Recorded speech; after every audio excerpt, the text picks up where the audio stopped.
message ce matin, c'est tiens-toi dans la présence de Dieu. Beaucoup ne se tiennent pas dans la présence de Dieu.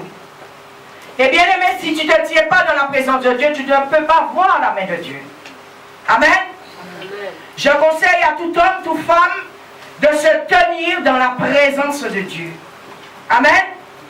De se tenir dans la présence de Dieu. Pourquoi? Parce que c'est quand nous allons nous tenir dans la présence de Dieu que nous allons voir la main de Dieu dans notre vie. Que nous allons vivre les grandes choses avec le Seigneur Jésus. Alléluia. Que nous allons aussi entendre ce que le Seigneur Jésus-Christ a à nous dire. Tant que nous ne sommes pas dans la présence de Dieu, frères et sœurs, nous sommes loin de Dieu. Ça veut dire les choses de Dieu aussi seront loin de nous. Aujourd'hui, beaucoup ne veulent pas entendre parler de l'Église. Beaucoup ne veulent pas entendre parler de Christ. Beaucoup rejettent. Mais le Seigneur a dit dans sa parole, toute langue me confessera, tout genou fléchira devant moi, dans les cieux, sur la terre et sous la terre. Et ils confesseront que Jésus-Christ est Seigneur. Que tu le veuilles ou non, ce jour viendra. Ça prendra le temps qu'il faudra, mais tu auras un jour à te tenir dans la présence de Dieu. Comme on dit, nous faisons marche arrière, nous marchons en reculant. Mais tôt ou tard, nous serons obligés de venir devant le Christ. Devant Dieu lui-même, parce que c'est lui notre Créateur. C'est lui qui nous a créés. Alléluia, par ses mains, par l'argile, il nous a façonnés. Ça veut dire, il nous dit dans sa parole, nous avons une partie de Dieu en nous. Tôt ou tard, tu es obligé de retourner à ton Créateur. Quand tu le veuilles ou non. Dieu même va provoquer des situations pour que tu puisses revenir dans sa présence. Dieu même va faire les choses pour que tu puisses reconnaître qu'il est Dieu. Amen. Bien-aimé, il n'y a pas de Dieu au-dessus de notre Dieu, qui est Jéhovah Dieu, qui est le Dieu Tout-Puissant. Bien-aimé, ils ont créé toutes sortes de dieux sur la terre. Des dieux en bois, des dieux en argent, des dieux en or, des dieux en pierre. Mais tous ces dieux-là ne sont pas au-dessus de Dieu. Le Dieu dont je te parle ce matin, le Dieu de Moïse, d'Isaac et de Jacob, c'est le Dieu au-dessus de tous les dieux. Alléluia. C'est le Dieu des cieux. C'est lui qui a créé le ciel, la terre, les cours d'eau, la mer, tout ce que nous voyons. C'est lui le seul vrai Dieu. Il n'y a pas d'autre Dieu à part lui. Tout ce que tu pourrais adorer sur la terre, alléluia, tu vas les adorer. Mais cela reste que des créatures. Mais ce matin, je te parle de ton Créateur. Je te parle de celui qui a créé toutes choses que tu vois. Alléluia. Dieu nous demande de revenir à lui et de nous tenir dans sa présence. De revenir à Christ et de nous tenir dans sa présence. Bien aimé, si tu veux que tes prières soient exaucées, si tu veux rentrer dans la bénédiction, si tu veux rentrer dans une autre dimension, si tu veux vivre de grandes choses, tu dois te tenir dans la présence de Dieu. Bien aimé, si quelqu'un prie aujourd'hui et ne se tient pas dans la présence de Dieu, tes prières sont comme du vent. Il y a beaucoup aujourd'hui qui lancent les prières, mais pour obtenir la main de Dieu, pour obtenir la main de Dieu, je répète, mais pas pour toucher le cœur de Dieu. Mon frère, ma soeur, tes prières doivent toucher le cœur de Dieu. Mon frère, ma soeur, tes actions doivent toucher le cœur de Dieu. Bien aimé, il y a beaucoup qui viennent dans les églises pour obtenir la faveur de Dieu. Alléluia. Pour obtenir les choses du royaume de Dieu. Mais ils ne viennent pas pour prier, pour toucher le cœur de Dieu. Je vais te dire une chose ce matin. C'est celui seul qui va toucher le cœur de Dieu, qui va vivre de grandes choses avec le Seigneur. Très peu sont prêts à toucher le cœur de Dieu. Nous allons voir une femme dans la Bible, Anne, qui a touché le cœur de Dieu. Et quand elle a touché le cœur de Dieu, un miracle s'est produit dans sa vie. Bien-aimés, vous voulez des miracles. Vous voulez des choses et des choses et des choses sur la terre. Mais est-ce que tes prières touchent le cœur de Dieu? Est-ce que vos prières, nos prières touchent le cœur de Dieu? Bien-aimés, il y a des prières qui nous font voir la face de Dieu. Il y a des prières qui nous font avoir la main de Dieu. Mais il y a des prières qui sont différentes. Ils touchent le cœur de Dieu. Ce genre de prière n'est pas comme les autres. Alléluia. Quand celui-ci va toucher le cœur de Dieu, ta vie ne sera plus jamais la même. Plus jamais la même. Alléluia. ta vie ne sera plus jamais la même. Bien aimé, il y a des gens qui prient. Mais bien aimé, ils tournent en rond. Ils tournent en rond, ils ne décollent pas du tout. Rien ne se passe de concret dans leur vie. Mais je veux te dire une chose ce matin. C'est celui ou celle qui va se tenir dans la présence de Dieu. Celui ou celle qui va toucher le cœur de Dieu. Qui va vivre des grandes choses de Dieu. Qui va obtenir son miracle. Ouvrons nos Bibles dans le livre de 1 Samuel 1. Les deux frères qui sont là, ils parlent anglais. Ok? Merci Seigneur. 1 Samuel 1 à partir du verset 1.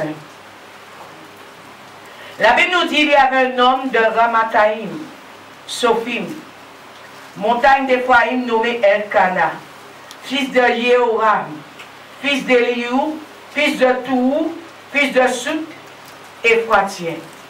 Il avait deux femmes. Le nom de l'une était Anne et le nom de la deuxième Pénina. Pénina avait des enfants, mais Anne n'avait point d'enfants. Chaque année, cet homme montait de sa ville à Silo pour se prosterner devant l'Éternel des armées et pour lui offrir des sacrifices. Là se trouvaient les deux fils d'Élie, Ophni et Phinéas, sacrificateurs de l'Éternel. Le jour où Elkana offrait son sacrifice, il donnait des parts à sa femme Pénina, ainsi qu'à tous ses fils et à toutes ses filles. Mais il donnait à Anne une part double, car il aimait Anne que l'Éternel avait rendue stérile. Nous voyons Elkana aimait Anne d'un amour différent que Pénina. Alléluia.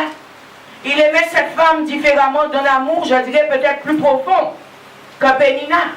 Il avait deux femmes, ça ne veut pas dire qu'il n'aimait pas les deux, mais son amour, son cœur se penchait plus sur Anne. Alléluia. Toutes les années, verset 7, il en était ainsi. Chaque fois Anne montait à la maison de l'Éternel, Pénina lui causait du chagrin de la même manière. Alors elle pleurait et ne mangeait pas. Ce que je veux te dire ce matin, si tu veux vraiment te tenir dans la présence de Dieu, mon frère, ma soeur, autour de toi, il y aura toujours des Péninas. Les Péninas, ce sont de telles personnes qui seront là pour te dégoûter. Ce sont de telles personnes qui seront là pour te dire Église, Église, Église, Église. Jésus, Jésus, Jésus, Jésus. Tous ces Péninas sont là pour t'empêcher d'obtenir ton miracle, pour t'empêcher de venir dans la présence de Dieu, pour que tes prières ne puissent pas toucher le cœur de Dieu. Bien aimé mon frère, ma soeur, bien souvent nous sommes chrétiens, mais autour de nous il y a beaucoup de Péninas. Le roi de Pénina est là pour bloquer. Le roi de Pénina est là pour t'empêcher de monter à la montagne de prière. Le roi de Pénina est là pour bloquer ta mission avec le Seigneur. C'est le roi de Pénina. Mon frère, ma soeur, s'il y a des Péninas à côté de toi, prie le Seigneur afin que ces gens soient chassés. Le rôle de Pénina, c'est de te jalouser. Les Péninas voient toujours que Dieu a quelque chose de spécial pour toi. Parce qu'il t'observe. Il observe ton évolution. Alléluia. Il jette toujours un regard sur toi. Pour voir aujourd'hui, oh, si tu as une autre chaussure, une autre robe, si tu es différent, ça veut dire si tu es bien habillé, ça veut dire les choses marchent, tu as l'argent. Alléluia. Le rôle de Pénina, c'est pour te dire, ne va pas à l'église, mon dans ta vie. Ne va pas là-bas. Il n'y a rien là-bas. Tu ne vas rien obtenir là-bas. Mais laisse-moi te dire une chose. Alléluia. Si Dieu t'a appelé et tu te laisses influencer par des Péninas, tu vas rater la promesse. Tu vas rater la bénédiction. Tu vas rater ton miracle. Et le rôle de Pénina, c'est de s'asseoir et de se moquer de toi et de rire de toi afin que tu ne puisses pas obtenir la faveur de Dieu dans ta vie. Mon frère, ma soeur, laisse-moi te dire une chose. Les Péninas, il y en a partout. Il y a dans l'église, il y a dans ton travail, il y a dans ta famille, il y a dans la vie de tous les jours. Tout ton chemin, tu rencontres des Péninas. Le rôle de Pénina, c'est de dire à Anne, tu vois quoi? Moi j'ai des fils, j'ai des filles. Toi tu n'as rien. Et pourtant, tu sers Dieu. Alléluia. Moi j'ai une voiture, j'ai une maison, moi je suis marié. Mais toi qui sers Dieu, tu n'as rien. C'est pour te déstabiliser, afin que tu ne puisses plus monter à la montagne de prière pour obtenir ton miracle. Mais laisse-moi te dire une chose ce matin. Anne avait compris l'astuce de Pénina. Anne avait compris le rôle de Pénina. Anne ne se voulait pas être influencée par Pénina. Anne ne s'est pas arrêtée à Pénina. continuer. Même si Dieu m'a rendu stérile, mais un jour ce Dieu va enlever ma stérilité. Je vais continuer à monter à la montagne de prière. Je vais continuer à chercher la face de Dieu. Je vais continuer à prier. Et un jour, ce Dieu, son cœur sera touché. Et les choses vont changer dans ma vie. Mon frère, ma soeur, des péninas, il y en a partout. Des péninas qui viendront pour te dire d'arrêter de prêcher l'évangile. Des péninas qui vont venir pour te dire d'arrêter de louer, d'arrêter d'adorer, d'arrêter de jouer la musique pour Dieu. Mon frère, ma soeur, les péninas sont là. Alléluia. Ils sont là. Ils rôdent. Verset 6. Ça arriva de cesser de lui causer du chagrin. Ils sont là pour te causer du chagrin. Ils sont là pour te faire pleurer. Pour te dire, oh, soi-disant tu es en Christ, regarde ton état. Oh, soi-disant tu viens dans cette église, regarde ton état. Soi-disant vous avez un pasteur, regarde ton état. Ils sont là pour te causer du chagrin. Alléluia. Tes enfants peuvent être des péninas pour toi. Ton mari peut être un pénina. Ta femme peut être un pénina. En te disant depuis quelque temps, depuis que tu vas à l'église, tu es devenu mauvais. Tu es devenu pire qu'avant. Ta vie n'a pas changé. Tu as perdu ta beauté. Tu as perdu ton élégance. Les péninas sont là. Ils sont là pour vous causer du chagrin. Mais mon frère, ma soeur, continue à monter à la montagne de prière. Continue de monter vers Dieu. Un jour, ton jour viendra. Le jour d'Anne est arrivé un jour. Alléluia. Le jour d'Anne est arrivé. Ça arriva de César de lui causer du chagrin. Parce qu'elle se révolte. Parce que l'Éternel l'avait rendue stérile. Pour qu'elle se révolte. Toutes les années, il en était ainsi. Ça veut dire, pendant des années, Pénina fait du mal à Anne. Pendant des années, il peut y avoir des Péninas autour de toi pour essayer de t'anéantir. Pour te faire du chagrin, pour te faire du mal, pour blesser ton cœur. Alléluia. Pour te dire depuis que tu es en Jésus-Christ, tu es devenu plus moche qu'avant. Les péninas sont là. Pour te dire depuis que tu es en Jésus-Christ, au Maïela, au Timouna, au Gaza, aux bénédictions, ils sont là les péninas. Amen. Toutes les années, il en est ainsi. Chaque fois qu'Anne montait à la maison de l'Éternel, Pénina lui causait du chagrin de la même manière. Alors elle pleurait et ne mangeait pas. Le rôle des Péninas, c'est de te faire pleurer, de te faire du mal, de te faire souffrir. C'est le rôle des Péninas. Alléluia. Parce que leur but final, c'est que tu puisses rien obtenir vraiment de Dieu. Si Anne avait écouté Pénina, si Anne avait été restée à l'écoute de Pénina, imaginez-vous, l'enfant qu'elle a eu, est-ce qu'elle aurait eu? Est-ce qu'elle aurait eu? Parce que le rôle de Pénina, c'était pour dégoûter Anne. Le rôle de Pénina, c'est de te dégoûter, mon frère, ma soeur, pour que tu puisses abandonner, afin que tu ne puisses pas obtenir ta bénédiction. Verset 8. Elkana, son mari, lui dit, Anne, pourquoi pleures-tu? Et ne manges-tu pas? Pourquoi ton cœur est-il attristé? Est-ce que je ne vaux pas pour toi mieux que 10 fils? Anne se leva après qu'on eut mangé et bu à Silo. Le sacrificateur Élie était assis sur un siège, près du montant de la porte du temple de l'Éternel. Et l'amertume dans l'âme, elle priait l'Éternel et pleurait beaucoup. C'est de te causer de l'amertume, les péninas, la tristesse, l'angoisse, la désolation, te pousser même des fois au suicide. C'est le rôle des péninas.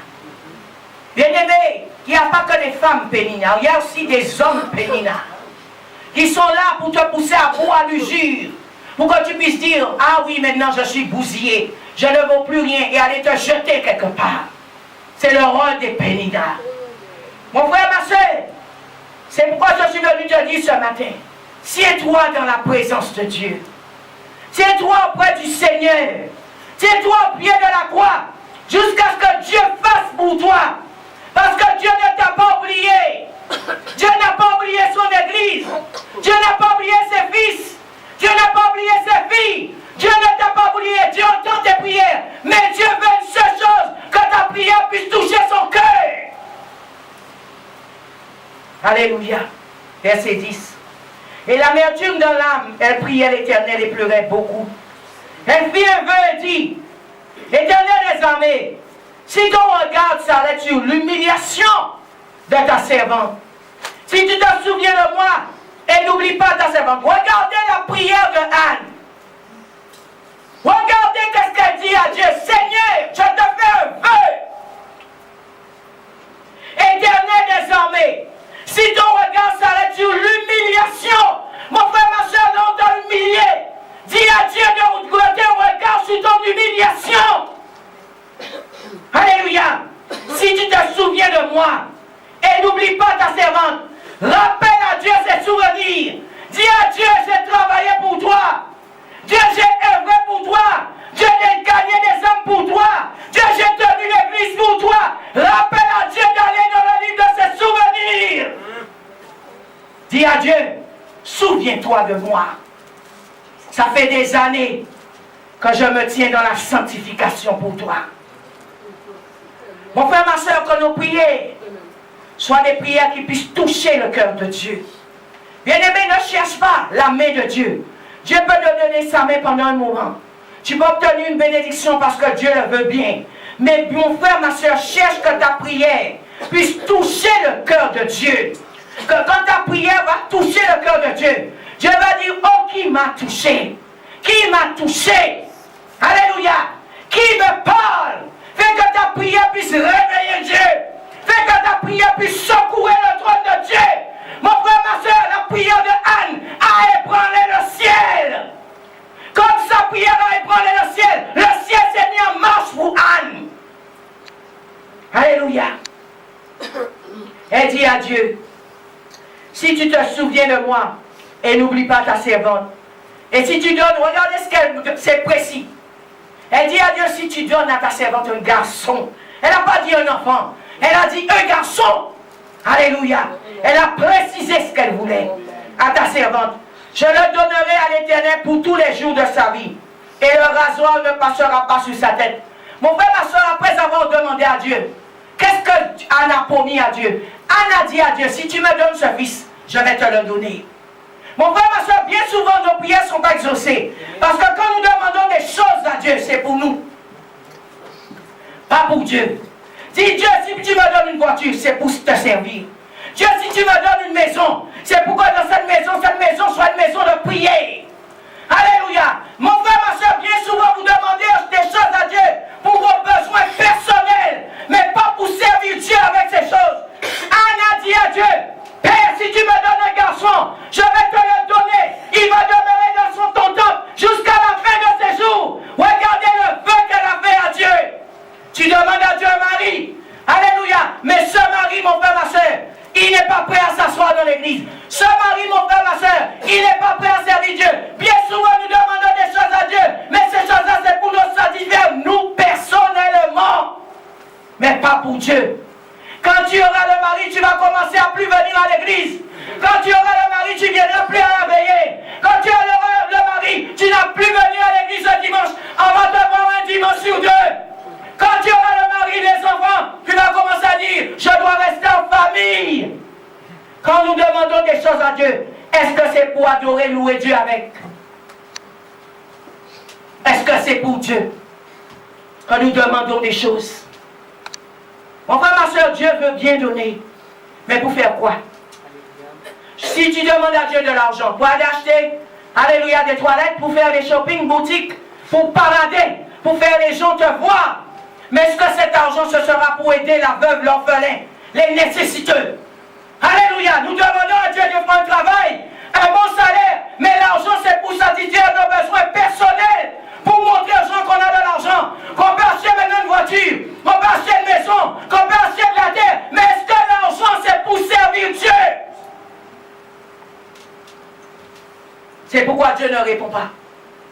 Nos prières ne touchent pas Dieu. Parce que Dieu veut une chose de nous, que nous travaillons pour lui. D'abord. Alléluia. Dieu nous dit dans sa parole, occupe-toi de mes affaires. Et moi, je vais m'occuper de tes affaires. Mais nous disons à Dieu, Seigneur, occupe-toi de mes affaires. Et après, je vais m'occuper de tes affaires.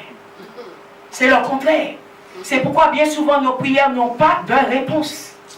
Nos prières sont stagnées. Nos prières sont bloquées. Anne a dit à Dieu, Père, si tu me donnes un garçon, ce garçon sera ton garçon. Sera ton fils.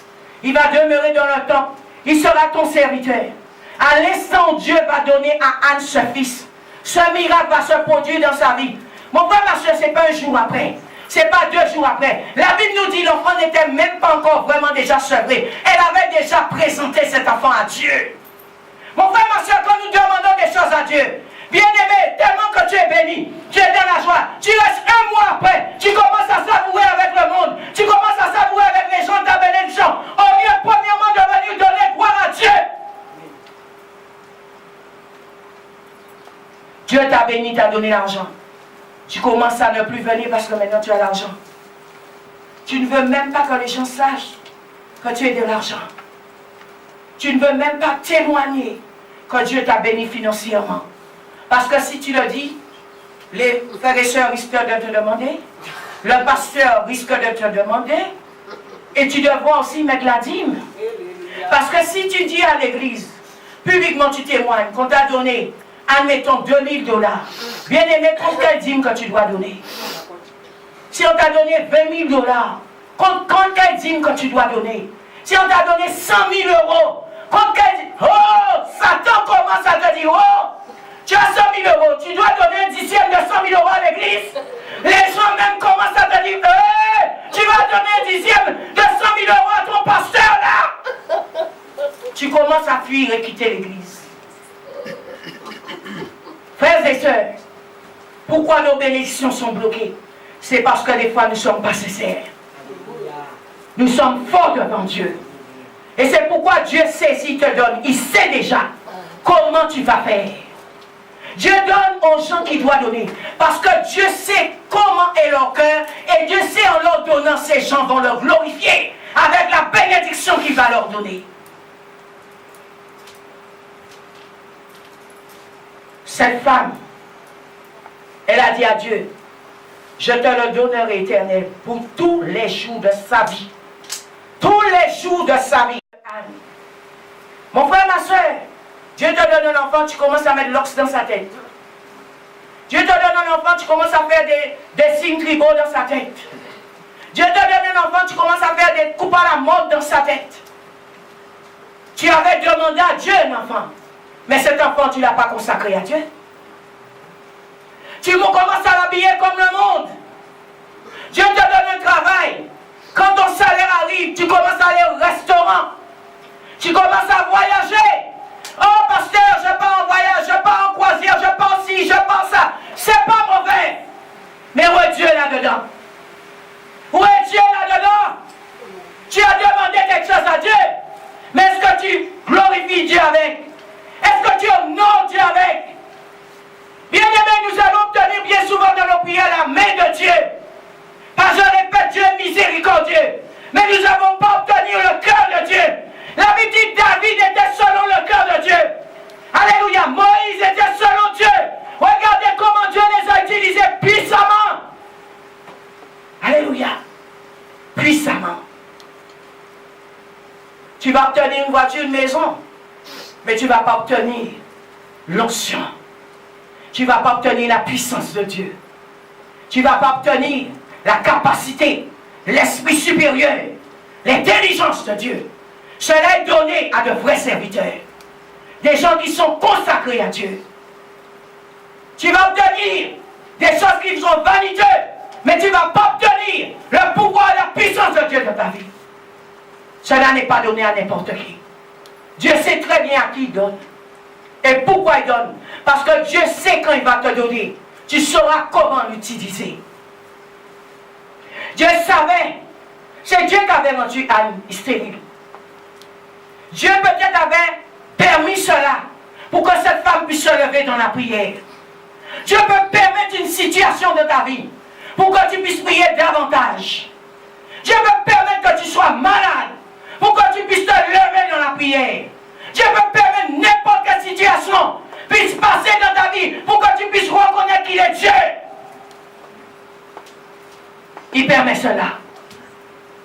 lui qui avait rendu Anne stérile.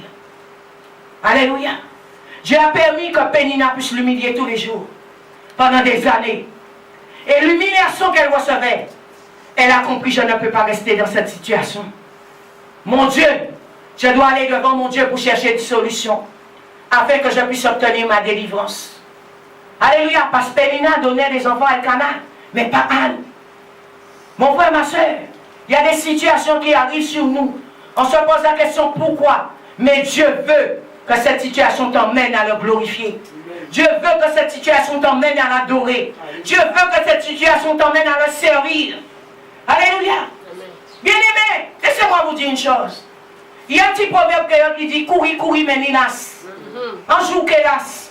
Mon frère, ma soeur, tu peux faire le tour du monde. Je répète tout le temps, Dieu me permet de voyager beaucoup. J'ai déjà vu beaucoup de choses. Alléluia. Courir, monter, descendre, sauter. Tu as la découverte. Tu es en train de découvrir le monde. Découvrir tes semblables. Découvrir tes ennemis. Découvrir comment les gens vivent sur la terre. C'est bien. Mais il y a un moment, Dieu va te coincer. Parce que c'est lui ton créateur. Il y a un moment, Dieu va t'arrêter. Mon frère, ma soeur, toutes les personnes qui vous disent aujourd'hui, je ne veux pas servir le Seigneur. Je ne suis pas prêt pour servir Dieu. Priez pour eux. Parce qu'ils ne savent même pas ce qu'ils sont en train de dire. Parce qu'ils auront un jour de leur vie à revenir à leur Créateur. Dieu a dit, toute langue me confessera, tout genou fléchira devant moi, et ils reconnaîtront que je suis Dieu. Dans les cieux, sur la terre et sous la terre. Ni courir ni las. Pénina a fait beaucoup, mais un jour Dieu l'a confondu. Dieu l'a fait honte, Pénina. Ton Pénina là qui est autour de toi, un jour Dieu va l'arrêter. Toi simplement tiens-toi dans la présence de Dieu. Toi simplement tiens-toi au pied de la croix. Toi simplement que tes prières puissent monter à un niveau pour toucher Dieu. Amen. Amen. Merci Seigneur. Verset 12. Quand elle multipliait ses prières devant l'Éternel, Élie observait sa bouche. Anne parlait dans son cœur. Seules ses lèvres remuaient. Mais l'on n'entendait pas sa voix. Élie pensait qu'elle était ivre. Même Élie a pensé qu'Anne était ivre. Bien aimé, quand les gens vous voient courir derrière Jésus, ils commencent à dire, vous êtes fou, vous êtes folle. Vous n'êtes pas bien dans votre tête. Dans cette église, peut-être on t'a donné une potion pour courir pour aller à l'église. Écoute-moi bien, mon frère, ma soeur. Laisse-les parler. 3 coups derrière ton Dieu. Un jour, tu seras délivré. Tu vas obtenir ton miracle. Élie pensait qu'elle était ivre. Élie ne comprenait pas comment elle était dans le temple. Mais Anne savait ce qu'elle faisait. Anne savait ce qu'elle avait dit à Dieu. Et Anne savait ce qu'elle voulait. Bien souvent, nous n'avons pas nos miracles. Parce que nous ne savons pas ce que nous voulons. Nous avons un pied en dedans, un pied en dehors. Nous sommes sur 2 tableaux à la fois. Nous sommes dans cette église, nous sommes dans une église par là, nous sommes dans une église par là, nous sommes par là, nous sommes par là, nous sommes par là. Bien-aimé, où tu vas prier ton Dieu? Où tu te tiens dans la présence de Dieu? Où? Bien-aimé, tu dois avoir un lieu pour te tenir dans la présence de Dieu. Tu dois avoir un endroit où tu vas entendre ce que Dieu a à te dire. Tu dois avoir un endroit où tu te tiens debout dans la prière. Tu dois avoir un endroit où tu vas supplier Dieu. Tu dois avoir un endroit où tu vas parler à Dieu. Tu dois avoir un endroit. Alléluia. Un endroit où tu as rendez-vous avec Dieu. Elle savait dans le temps, de tel jour, de telle heure, tout le temps, je ne sais pas comment elle procédait. Elle avait rendez-vous avec Dieu parce qu'elle avait un besoin spécial. Alléluia. Anne parlait dans son cœur. Seules ses lèvres remuaient, mais l'on n'entendait pas sa voix. Élie pensa qu'elle était ivre. Il lui dit, jusqu'à quand seras-tu dans l'ivresse? Fais passer ton vin. Elle répondit, non mon Seigneur, je suis une femme à l'esprit affligé. Je n'ai bu ni vin ni liqueur fort, mais j'ai penché mon âme devant l'Éternel. Mon frère, ma soeur, où tu penches ton âme? Où penches-tu ton âme? Où vas-tu chercher la face de Dieu? Où vas-tu pour prier, pour toucher Dieu? Bien-aimé, tu dois avoir un lieu secret. Tu dois avoir un lieu où tu as rendez-vous avec ton Seigneur. Pour que son cœur, quand tu parles, soit touché. Alléluia. Mon frère, ma soeur, ce n'est pas un jour, 2 jours compris. Mon frère, ma soeur, c'est des années que Pénina l'affligeait. Ça veut dire qu'il y a des années que cette femme priait pour obtenir son miracle. Alléluia. Nous voyons après, si tu continues à lire chez toi, cette femme va donner naissance à Samuel. Et Samuel n'était pas n'importe qui. Ça veut dire que quand Dieu va vous donner une bénédiction, ce n'est pas n'importe quoi. Votre bénédiction ne sera pas comme la bénédiction des autres. Ton mariage ne sera pas comme le mariage des autres. Ton mari ne sera pas comme le mari des autres. Tes enfants ne seront pas comme les enfants des autres. Tu auras une bénédiction spéciale. Mon frère, ma soeur, quand Dieu donne, Dieu ne donne pas n'importe quoi. Quand Dieu bénit, Dieu bénit. Quand Dieu a donné à Anne ce fils, Samuel a été un très grand prophète. Samuel a été un grand serviteur de Dieu, que Dieu a utilisé puissamment. Ce n'était pas n'importe qui, Samuel. Mon frère, ma soeur, quand Dieu te bénit, quand quelqu'un te bénit, tu vas recevoir comme je dis, la poussière. Je ne dis pas que c'est pas bien. Je ne dis pas que c'est mauvais. Quelqu'un peut te bénir. Mais quand Dieu sort de son trône, oh, il te bénit, ce n'est pas n'importe quelle bénédiction. Ce n'est pas n'importe quoi. Ce que Dieu va te donner, écoute-moi bien. Écoute-moi bien. Petit à petit, tu as encore inscrit mon cher de ça. Tu peux quitter la terre. Ta génération à venir peut vivre de ça quand Dieu te bénit. Amen. Ça peut être l'onction que Dieu te donne. Ça peut être la puissance. Ça peut être le don de guérison. Peu importe. Mais tes parents seront bénis à travers cela. Quand Dieu te bénit, ce n'est pas n'importe quoi. Le prophète Samuel n'était pas n'importe qui. Dieu a donné à Anne un fils, mais un roi, un prince. Alléluia. Un serviteur du Dieu très haut. Pas n'importe qui.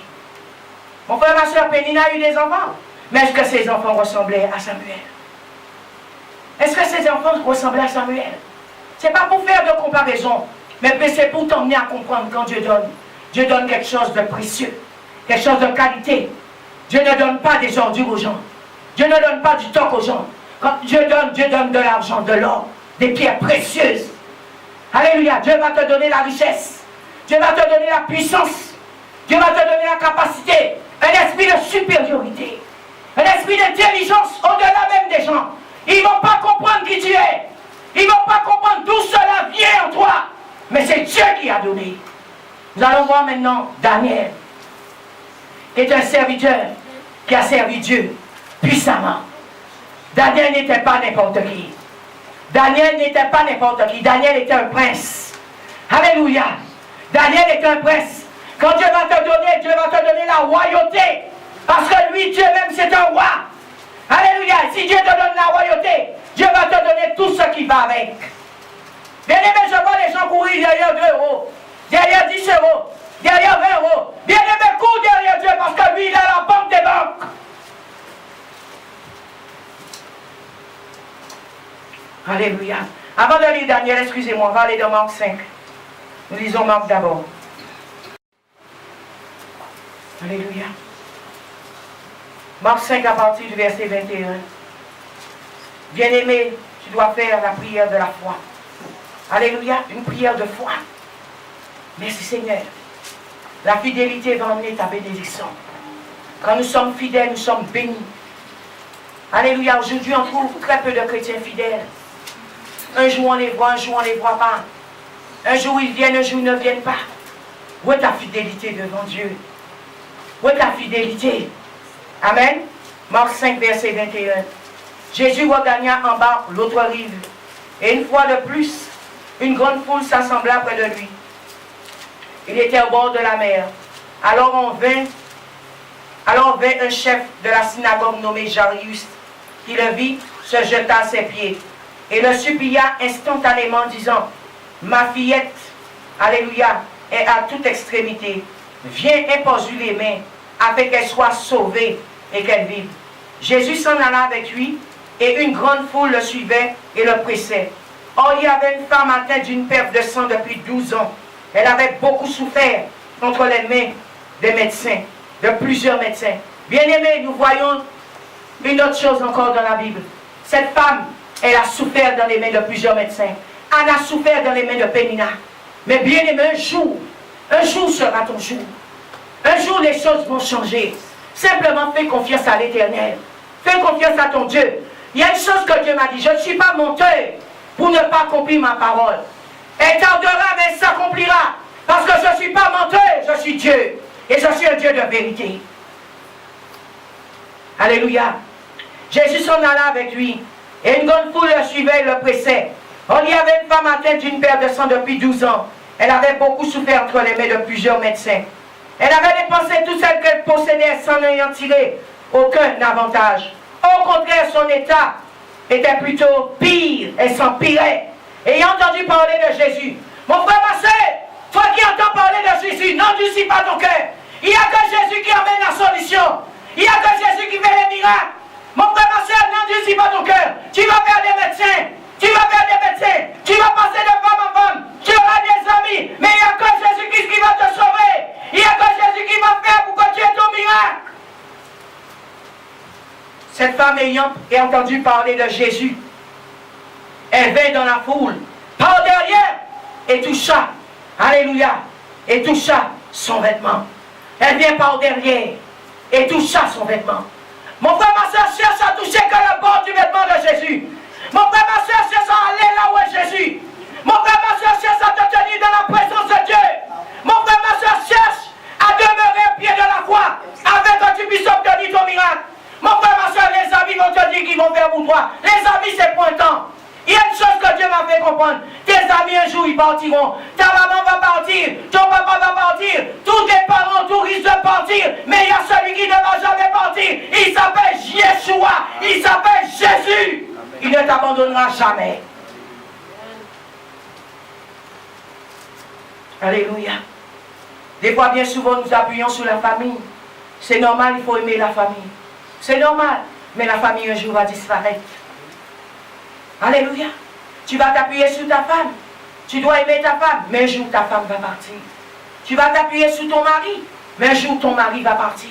Tu vas t'appuyer sur les sœurs et frères de l'église. Mais un jour, ils vont partir. Tu vas t'appuyer sur le pasteur. Un jour, le pasteur va partir.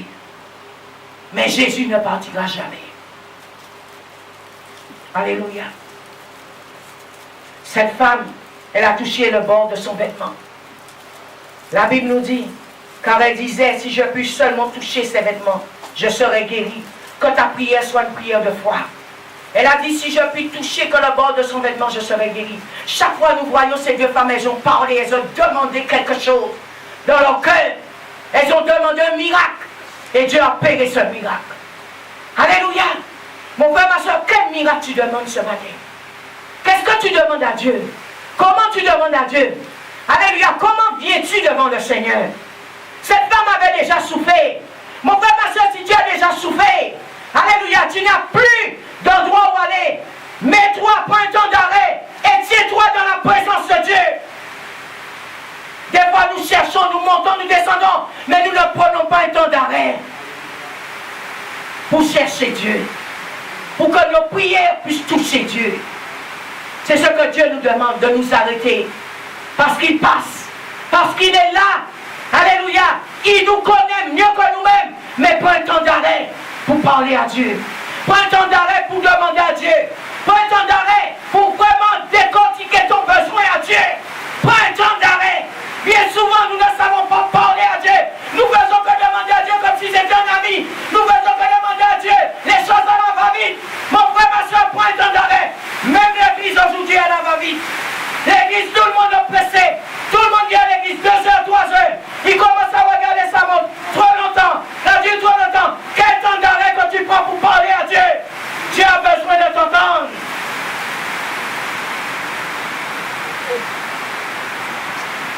Alléluia.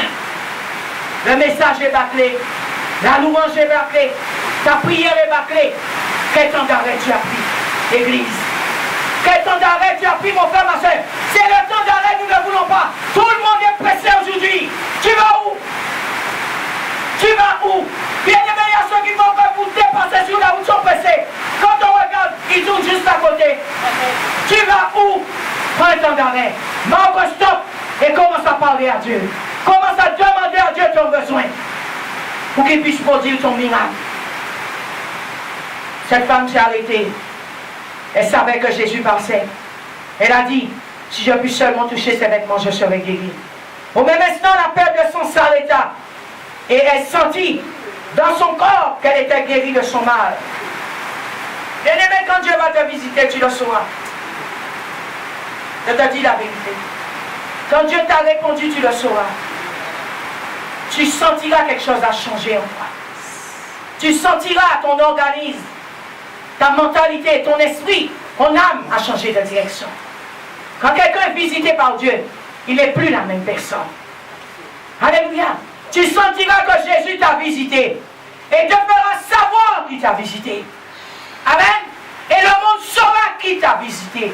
Parce que tu seras un grand témoignage pour le monde entier. Un est un témoignage vivant. Alléluia. Cette femme qui avait la paix de sang est un témoignage vivant. Jusqu'à aujourd'hui, on parle d'elle. Le monde saura que Dieu t'a visité. Le monde saura que Dieu t'a guéri. Le monde saura que Jésus t'a touché. Ils le sauront. Parce que Dieu, quand il touche quelqu'un, alléluia, tous ceux alentours savent qu'ils l'ont touché. Qu'il a touché cette personne. Amen. Parce que son empreinte n'est pas une empreinte comme l'empreinte des humains. L'opération qu'il va faire dans ton corps, c'est une opération que les médecins même ne vont pas comprendre. Alléluia. L'onction qu'il va te donner, c'est une onction que les gens ne vont pas comprendre. La puissance qu'il va te donner, c'est une puissance qui va dépasser l'homme. L'intelligence qu'il va te donner, c'est une intelligence supérieure. La sagesse qu'il va te donner, c'est une sagesse qui va dépasser l'homme. Il avait donné à Salomon une sagesse que les gens sortaient de partout pour venir voir qui était Salomon. Qui était Salomon, mon frère, ma soeur? Quand Dieu te donne quelque chose, c'est pas quelque chose comme le monde. C'est pas quelque chose comme les autres, mais c'est quelque chose de spécial. Les gens vont se déplacer pour voir ce que Dieu t'a donné. Parce que tu es quelqu'un de différent. Tu seras quelqu'un de changé. Amen. Au même instant, la peur de sang s'arrêta. Et elle sentit dans son corps qu'elle était guérie de son mal. Jésus ressentit aussitôt en lui-même qu'une force était sortie de lui. Il se retourna au milieu de la foule et dit, qui a touché mes vêtements? Jésus même a senti une force est sortie de lui. Quand Dieu, tu as touché son cœur, Dieu sait que tu l'as touché. Dieu sait que ta prière l'a touché. Que ta prière a ébranlé le ciel. Les portes des cieux se sont ouvertes. Alléluia. Mon frère, ma soeur, les péninas. Alléluia. Mon frère, ma soeur, la foule est là. Pour t'empêcher, pour que tes prières ne puissent pas passer pour toucher Dieu. Mais mon frère, ma soeur, organise-toi pour que ta prière puisse monter avec force, puissance et feu pour obtenir ton miracle. Daniel 1. Avant de lire Daniel 1, on va lire Daniel 6.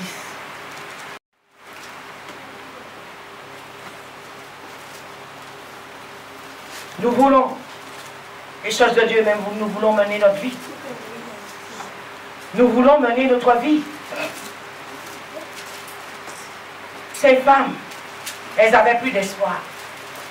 Elles avaient déjà essayé des choses, mais rien ne marchait. Il n'y avait plus qu'à aller à Christ pour obtenir la solution.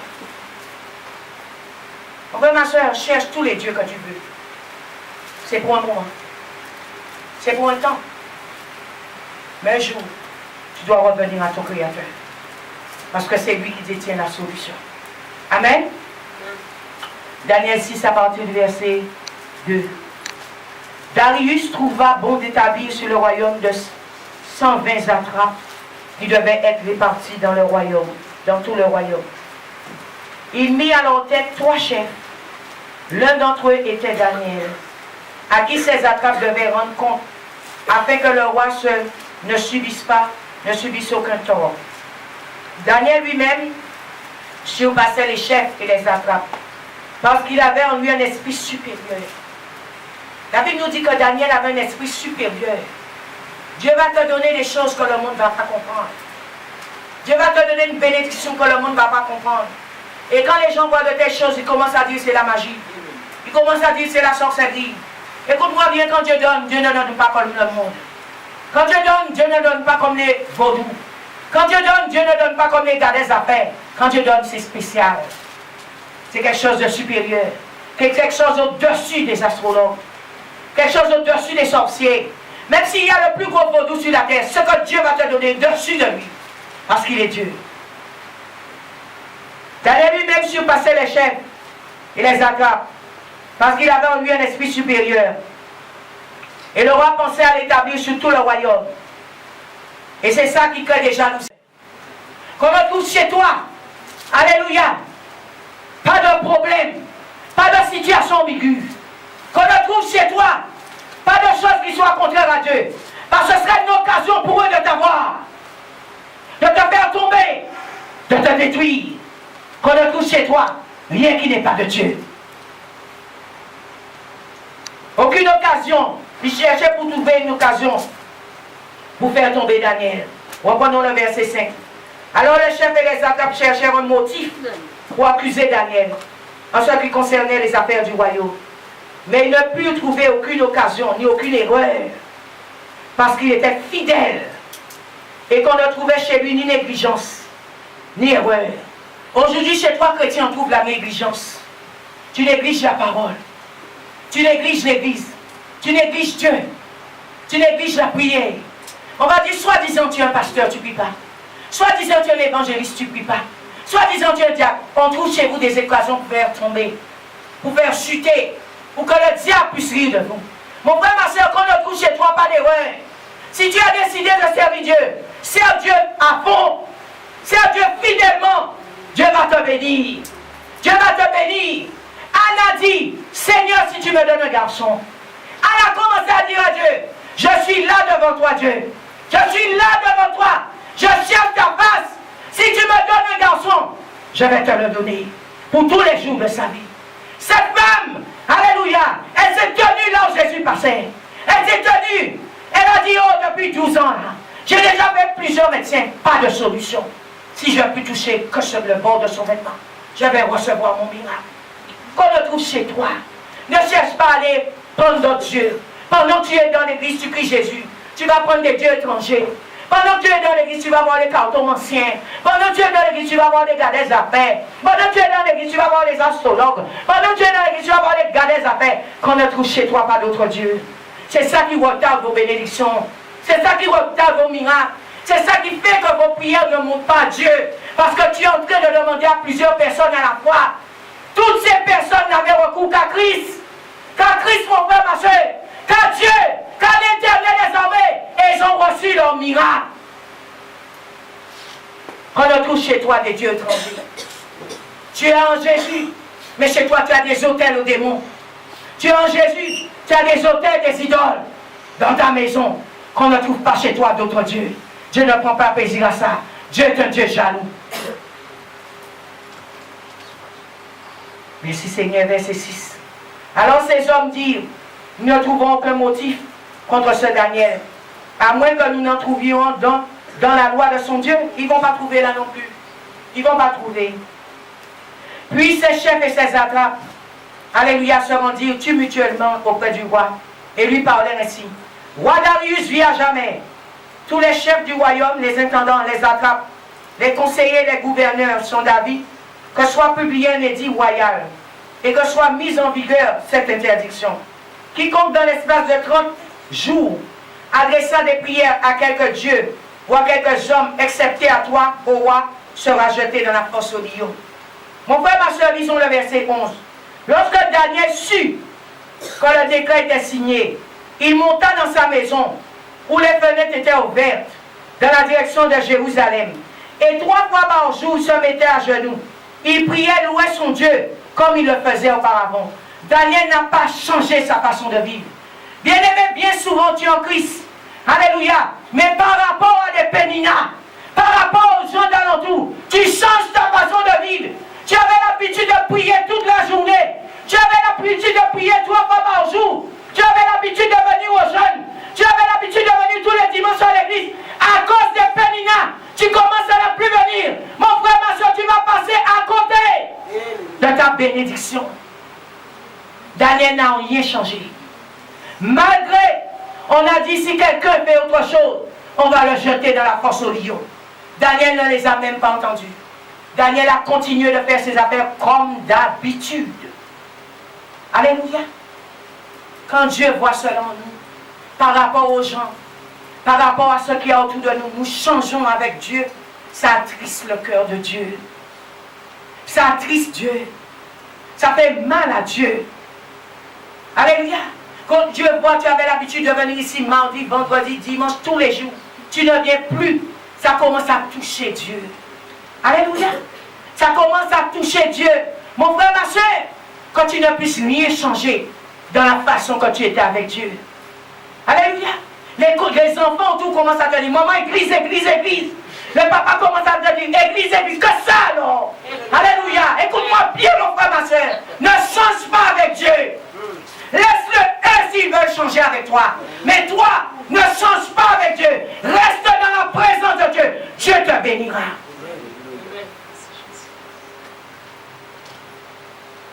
Alléluia. Daniel n'a pas changé. Il a continué à faire les choses comme auparavant. La Bible nous dit, verset 12. Or, ces hommes entrèrent tumultueusement et trouvèrent Daniel qui suppliait et invoquait son Dieu. Puis ils allèrent trouver le roi et lui parlèrent de l'interdiction royale. N'as-tu pas signé une interdiction?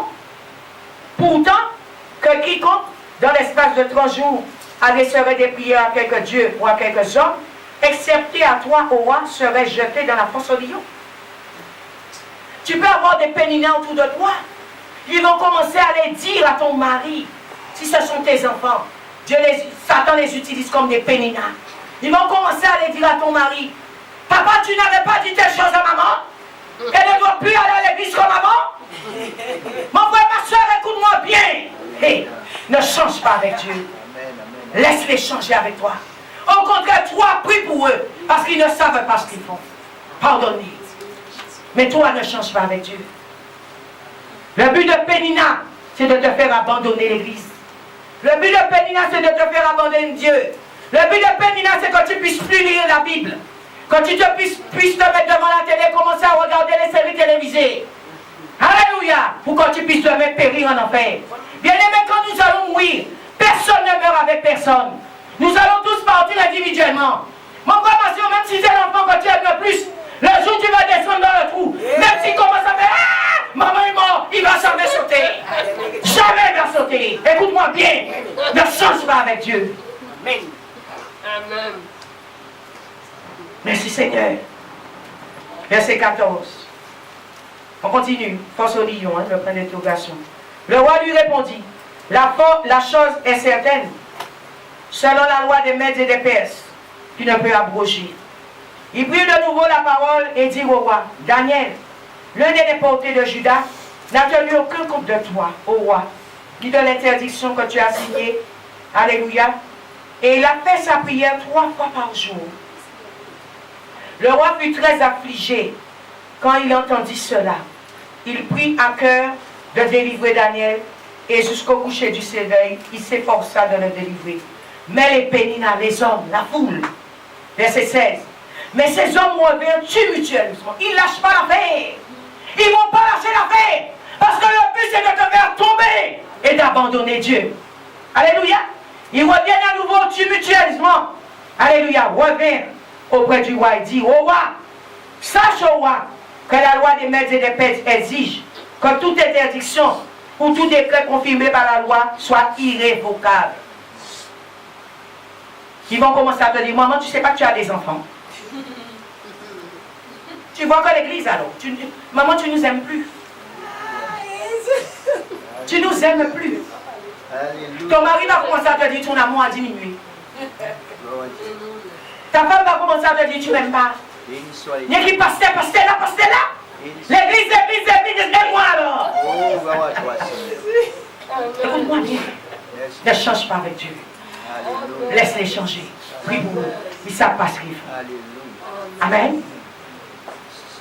Alors le roi ordonna d'amener Daniel et de le jeter dans la fosse au lion. Le roi prit la parole et dit à Daniel, puisse ton Dieu, que tu sers avec persévérance, te sauver. Nous voyons là que le roi même ne voulait pas faire de mal à Daniel, mais c'était les attrapes. Nous voyons que Cana aimait Anne, mais c'était Pénina.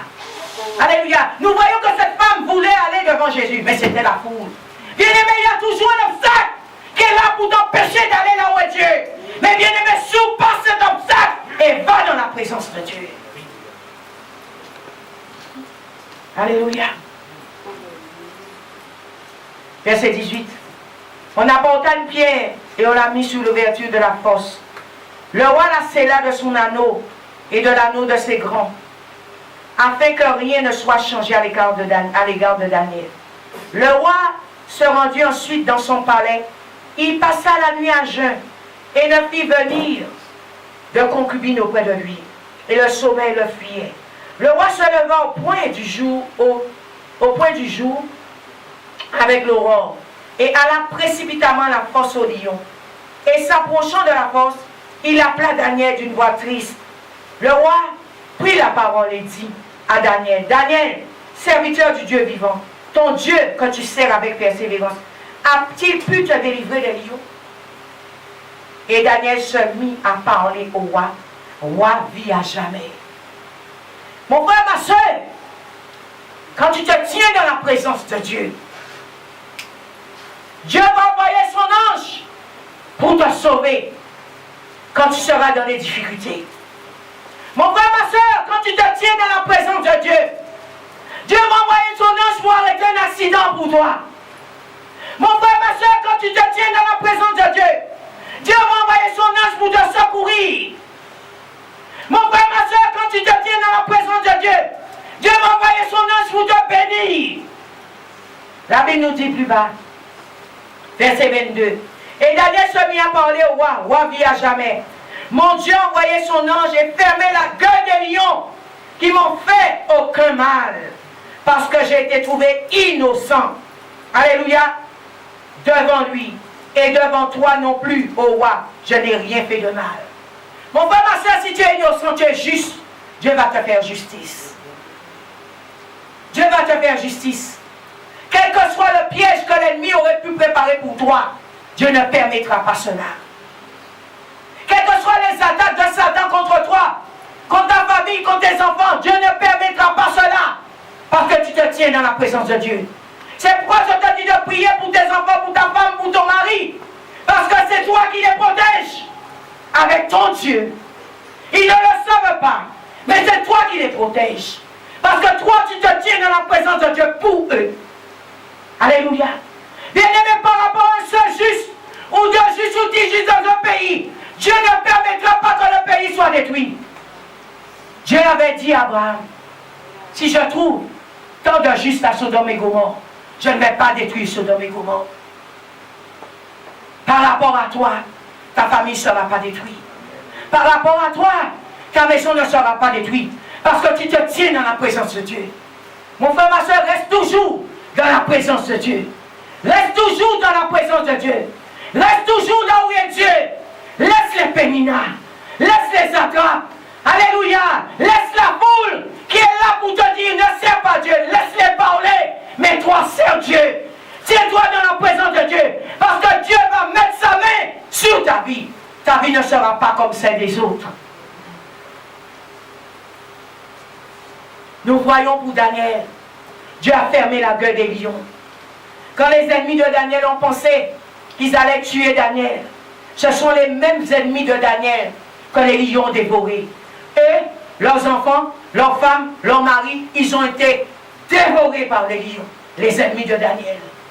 Mon frère, ma soeur, tel Cana seront dans la confusion. Les attrapes seront dans la confusion. La foule sera dans la confusion. Toi, reste dans la présence de Dieu. Toi, reste auprès de Dieu. Continue à prier comme Anne. Continue à prier comme Daniel 3 fois par jour. Continue à monter sur le toit de ta maison en direction de Jérusalem et à pleurer Dieu. Continue à le faire. Laisse parler les gens.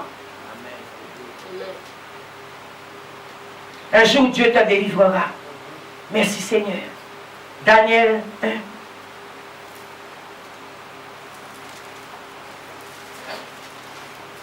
Des fois, nous demandons à Dieu la guérison. Je disais pour montrer aux gens, mais pas pour donner gloire à Dieu. Quand Dieu te guérit, tu n'as même pas envie de témoigner que Dieu t'a guéri. Tu commences à dire ce sont les médecins. Tu commences à dire ce sont tes prières. Tu commences à dire c'est toi qui t'es guéri. Mais est-ce que tu donnes la première place à Dieu dans ta guérison? Quand Dieu t'a donné un mari, alléluia, tu n'as même pas envie que les gens le connaissent. Tu commences à cacher ton mari. Tu commences à cacher ta femme. Alléluia. Parce que tu te dis, oh, les gens vont me jalouser. Tu ne dis pas non, je te présente cet homme que Dieu m'a donné. Tu ne veux même pas glorifier Dieu et dire à Dieu, Seigneur, merci de m'avoir marié. Tu commences à dire à Dieu, tu as fait une erreur. Vous commencez des fois à dire à Dieu, Seigneur, tu as fait une erreur. Mon frère, ma soeur, laissez-moi vous dire une chose. Des fois, nos prières n'ont pas de résultat parce que nous prions mal. Nous avons demandé des choses à Dieu. Mais quand la chose arrive, comme elle n'arrive pas comme toi tu aurais voulu, comme toi tu aurais souhaité, comme toi tu attendais, tu commences à dire à Dieu, Seigneur, tu as fait une erreur. Et nous voulons corriger Dieu. Alléluia. Mon frère, ma soeur, quand Dieu a donné à Anne Samuel, elle avait fait un vœu. Elle avait dit à Dieu, Seigneur, si tu me donnes un fils, je vais te le donner tous les jours de ta vie, de sa vie. Bien-aimé, tu as fait un vœu des fois à l'Éternel. Tu avais dit à Dieu, tu allais faire des choses. S'il te donne des choses, tu commences à ne plus les faire. Attention. Attention. Dieu n'a pas oublié le vœu. Il n'a pas oublié. C'est quand tu avais demandé à Dieu, là, le mari. Mais quand tu as eu le mari, là, quand tu as eu la femme, là, tu commences à ne plus venir à l'église. Il y a ceux qui viennent, Seigneur, marie-moi, que je puisse me marier, mais je vais te servir jusqu'à la fin de mes jours. À l'instant, ils sont mariés. Comment ça va dire 1 an, 2 ans, 3 ans, après on ne les voit plus. Pasteur, je prends du recul. Recule toujours. Il n'y a pas de problème. Mais Dieu va de l'avant. Et toi, tu marches en reculant.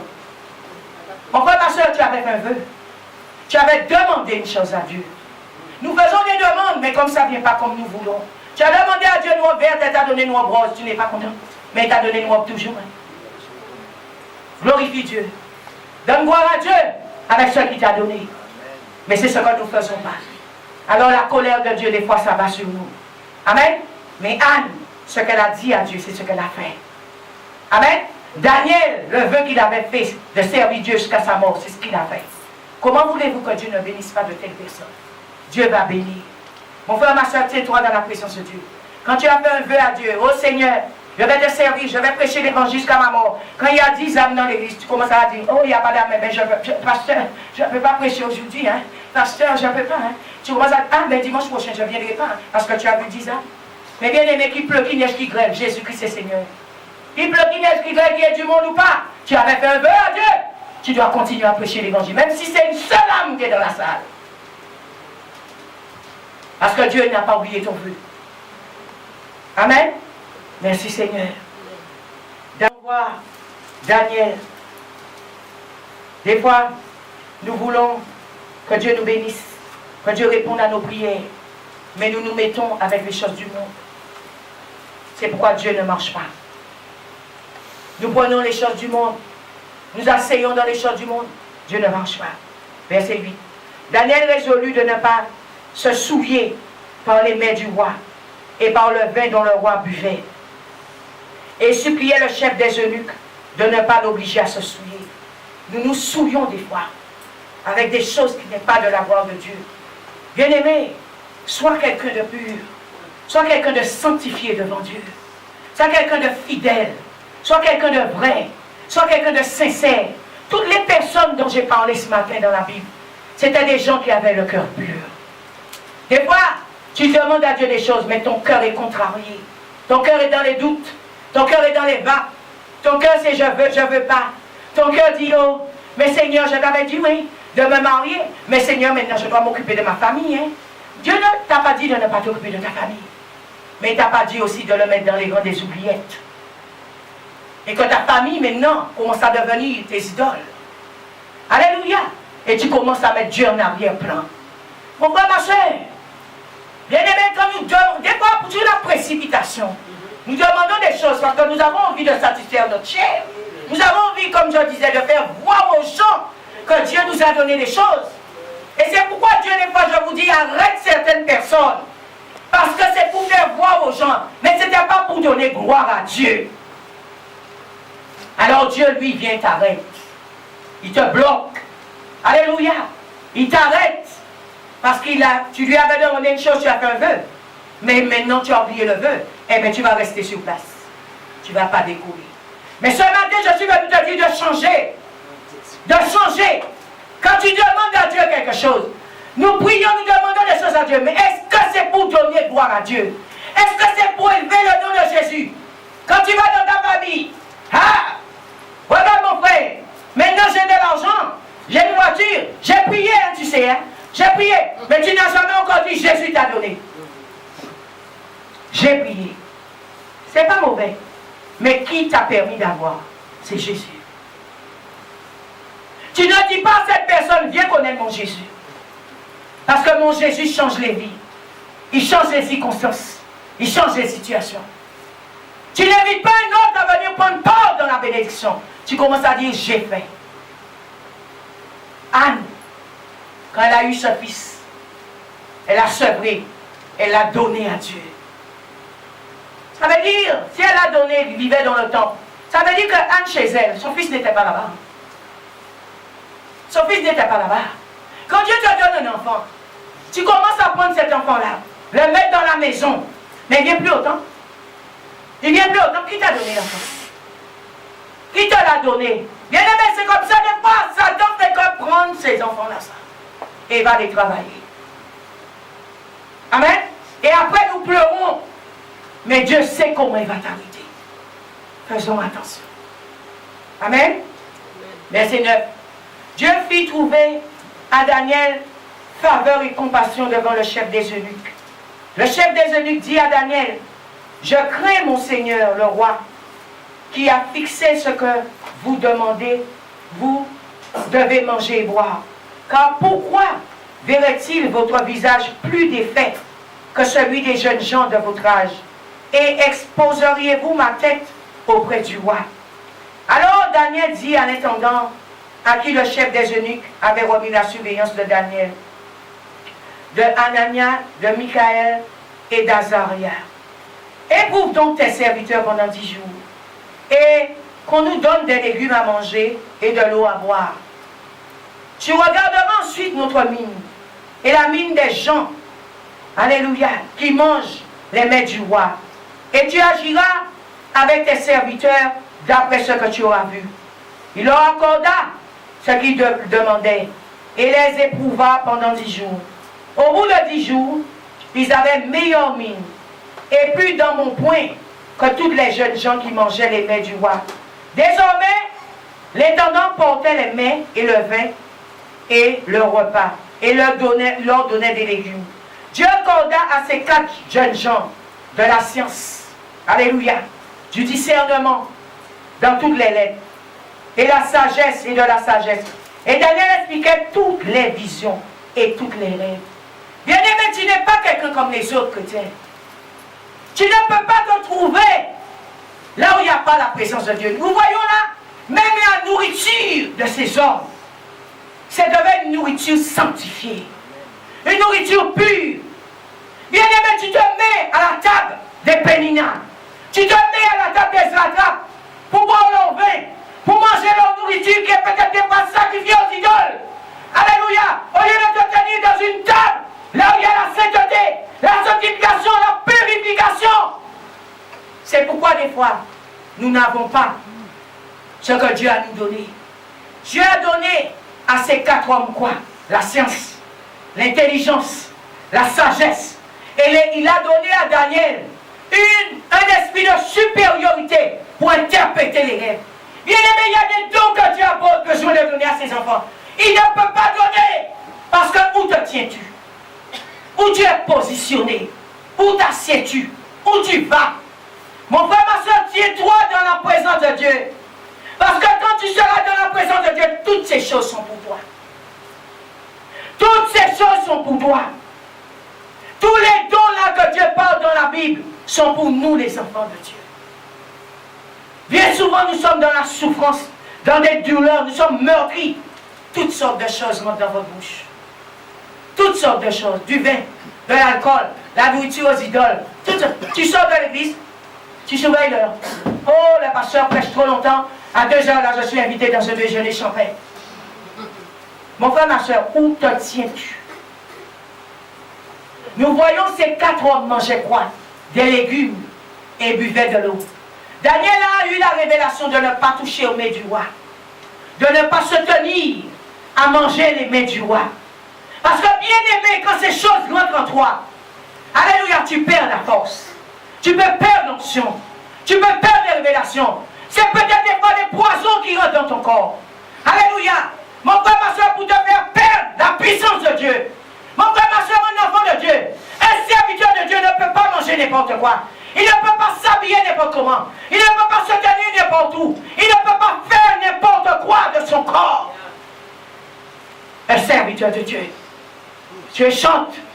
Tu ne peux pas me dire tu manges toutes sortes de repas n'importe où. Alléluia. Qui sont ces gens qui préparent? Qui sont ces gens? Est-ce que ce sont des gens loin? Est-ce que ce sont des gens saints qui marchent dans la sanctification? Est-ce que ce sont de telles personnes? Non, mon frère, ma soeur. Qui te donne à manger? Quand tu viens pour chanter, tu commences à voir, tu t'étrangles. Tu t'étrangles. Qu'est-ce qu'on a mis dans ta gorge? Tu vas dire, oh, hier soir, j'ai mangé une soupe là, hein, chez une dame, c'était tellement bon. Mais dans la soupe, il y avait quoi? Comment la soupe a-t-elle été préparée? Bien aimé, tu ne sais pas quelle partie de son corps peut-être qu'elle a lavé pour préparer la soupe. Et tu bois ça, et tu te dis sacrificateur. Quand tu viens à l'église, tu vois que tu ne peux plus prier. Quand tu viens à l'église, tu ne peux même pas marcher. Tu n'as pas la force. Tu dis au nom de Jésus, les démons même te regardent, sont en train de rire. Car tu n'as plus de puissance. Bien aimé, attention. Nous voulons des choses de Dieu, mais tenons-nous dans la présence de Dieu. Tenons-nous là où il y a Dieu. Alléluia, dans la sainteté, dans la sanctification, au pied de la croix. Si tu veux recevoir Dieu, de Dieu, si tu veux obtenir de Dieu. Daniel avait un esprit supérieur. Daniel se tenait plusieurs fois dans la journée, dans la prière. Alléluia. Pénina se tenait tout le temps dans le temple à supplier Dieu, à chercher Dieu. Ils ont tous obtenu des miracles, des pensées levées. Nous voulons avoir des pensées levées. Vous travaillez quelque part, vous êtes des fois des queues. Alléluia, vous dites chrétien. Bien aimé, un chrétien qui est quelque part, il doit être un chef. Il doit être un leader parce qu'il n'est pas n'importe qui. Bien aimé, Dieu t'a donné quelque chose en toi qui ne ressemble pas au monde. Alléluia. Si tu es quelque part en tant que chrétien, les gens te piétinent. Tu n'es pas encore un chrétien. Quand tu ouvres la bouche même, le feu de Dieu devait sortir de la bouche. S'il y a des démons là, ils doivent prendre la fuite. Ils doivent tomber à terre. Mais aujourd'hui, c'est les chrétiens qui courent et les démons rient. Nous sommes devenus faibles. L'Église est devenue aujourd'hui faible. Le peuple de Dieu a faibli parce que nous nous souillons. La Bible nous parle que Daniel ne se souillait pas. Nous nous souillons à toutes sortes de démons, toutes sortes de dieux, toutes sortes de religions. Nous nous souillons. On te dit aujourd'hui de venir chez les adventistes, tu vas. De venir par là, tu vas. De venir par là, tu vas. De venir, tu te souilles. Non, mon frère, ma soeur, tiens-toi dans la présence de Dieu. Dieu va verser sur ta tête de l'huile sainte, et va te donner la force du buffle. Tu ne seras pas quelqu'un comme les autres. Tu te souilles des fois avec des païens, avec toutes sortes de dieux. Nous voyons Daniel. Daniel ne s'est jamais souillé avec le Dieu de ses voix-là. Jamais. Daniel ne s'est jamais prosterné devant qu'un Dieu qui n'était pas Dieu. Mais aujourd'hui, combien de dieux tu as, mon frère? Combien de dieux tu as, ma soeur? Des fois même ton stylo devient ton Dieu. Ton vêtement devient ton Dieu. Ta voiture devient ton Dieu. Ton ami devient ton Dieu. Ta maman devient ton Dieu. Combien de dieux que tu as? Il faut savoir qui est ton Dieu. Amen. Merci Seigneur. Je disais, est-ce que nous sommes prêts pour servir Dieu? Alléluia. Est-ce que tes prières touchent le cœur de Dieu? Tu dois croire que Jésus-Christ est la solution. Amen. Quand nous servons Dieu avec persévérance, il nous délivrera. Comme il a délivré Daniel. Comme il a délivré Shadrach, Meshach et Abednego dans la fournaise. Alléluia. Il y aura des pénières, il y aura la jalousie, il y aura les attrapes. Mais Jésus-Christ est la solution. Quand nous sommes innocents, alléluia, et nous n'avons rien fait de mal, Dieu va envoyer son ange pour nous délivrer. Bien-aimé, quand tu es juste devant Dieu, Dieu ne permettra jamais que ton pied chancelle. Dieu ne permettra jamais que les gens puissent rire de toi. Dieu ne permettra jamais que tu sois dans la honte. Jamais. Je te dis la vérité. Mets ta confiance en l'Éternel. Amen. Quand les gens penseront que c'est fini pour toi, c'est quand Dieu lui va commencer son travail avec toi. Amen. Quand nous nous tenons dans la présence de Dieu, la lumière de Dieu vient sur nous. La sagesse, l'amour, la paix, la patience, l'intelligence, la capacité, la force et l'onction. Regardez quand nous tenons dans la présence de Dieu, tout ce que Dieu a nous donné. Alléluia, tu cherches la richesse, tu cherches l'intelligence. Il y a ceux qui veulent faire de grandes études ici. Mais bien aimé, est-ce que tu te tiens dans la présence de Dieu? Bien aimé, on va commencer à te dire de prendre des vitamines. C'est pas mauvais. Tu peux prendre des vitamines. Mais celui qui donne l'intelligence, c'est Dieu. Celui qui donne la capacité, c'est Dieu. Si tu veux faire de grandes études, alléluia, tiens-toi dans la présence de Dieu. La nuit même, les anges viendront te révéler les leçons. Alléluia. La nuit même, les anges viendront te donner la révélation du travail qu'il va te faire peut-être un mois après. Parce qu'il est Dieu. Les 3 compagnons de Daniel n'ont pas adoré le Dieu de Nebuchadnezzar. Alléluia. Ils ne se sont pas prosternés devant lui. Ils se sont prosternés que devant Dieu. Shadrach, Meshach et Abednego. Alléluia. Merci Seigneur. Le roi avait ordonné de chauffer la fournaise pour eux 7 fois de plus. Alléluia. Et ils étaient dans cette fournaise liés. Même si tu es lié, écoute-moi bien mon frère, ma soeur, Dieu va envoyer un ange pour te délier. Même si tu es quelque part, où il y a des ennemis, tu es le seul là, et que les ennemis autour, Dieu va envoyer un ange pour fermer leur bouche. Alléluia. Dieu va envoyer un ange pour les chasser. Alléluia, afin de te sauver. Parce que si tu es juste devant Dieu, Dieu ne permettra jamais que quoi que ce soit t'arrive. Jamais. Je te dis la vérité. Tiens-toi dans la présence de Dieu. Appuie-toi sur le roc. Appuie-toi sur Jésus. Qui est des péninats, qui est des agapes, qui est la foule, qui est des méchants, qui est des oppresseurs. Ne les vois pas. Marche devant. Car Jésus-Christ est avec toi. Tu auras la victoire dans toutes tes entreprises. Alléluia. Quand nous nous tenons dans la présence de Dieu, les forces du mal n'ont pas de pouvoir sur nous. Tes ennemis reconnaîtront que ton Dieu est Dieu. Les ennemis de Daniel ont reconnu que le Dieu de Daniel est le vrai Dieu. Même le roi Darius a reconnu que le Dieu de Daniel était le vrai Dieu. Alléluia. Pénina a reconnu que le Dieu de Daniel était Dieu. Elle avait que la bouche fermée. Et je suis sûr qu'elle avait honte. Alléluia. La foule a reconnu pour cette femme que cette femme avait le vrai Dieu. Elle avait compris qu'en touchant le bord du vêtement de Jésus, qu'elle allait obtenir sa guérison. Mon frère, ma soeur, tiens-toi dans la présence de Dieu. Ne te tiens pas dans la présence des foules. Ne te tiens pas là où il ne faut pas te tenir. Mais tiens-toi dans la présence de Dieu. Dieu va faire pour toi un miracle. Que Dieu vous bénisse. Merci beaucoup.